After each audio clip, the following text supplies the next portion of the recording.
రహస్యమందు చూచు నీ తండ్రి నీకు ప్రతిఫలమిచ్చును. మత్తయి సువార్త 6వ అధ్యాయము 4వ వచనం. దేవుడు అంతరాత్మను పరిశోధించువాడు, అంతరింద్రియములను ఎరిగినవాడు. ఒంటరిగా నీవు జరిగించు ప్రతి పనిని ఆయన గమనిస్తున్నాడు. నీ కన్నీటి ప్రార్థనను, నీ మోకాళ్ళ జీవితమును దేవుడు చూస్తున్నాడు. నీ భారమును, వేదనను ఆయన ఎరిగి ఉన్నాడు. కాబట్టి ధైర్యమును విడిచిపెట్టకము. ప్రతిఫలంగా గొప్ప బహుమానము అంధకారమునందు చీకటి క్రియలను జరిగించువారు పాపానికి, శాపానికి గురి అయి దాని ప్రతిఫలము పొందుదురు. పాపమునకు వచ్చు జీతము మరణము.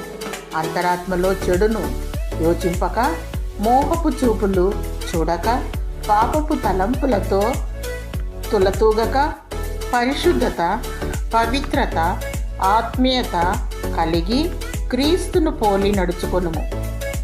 ముడత అయినను కళంకమైనను లేక నిష్కల్మషమైన వధువుగా సిద్ధపడుము. ఏ సమయమున పెండ్లి కుమారుడు వచ్చునో తెలియదు. రాత్రి కేకను ఆలకించుటకు కన్నీళ్లతో కూడిన ప్రార్థనను కలిగి ఉండుము. దేవుడు నీకు జీవ కిరీటమును దయచేయునుగాక. ఆమేన్.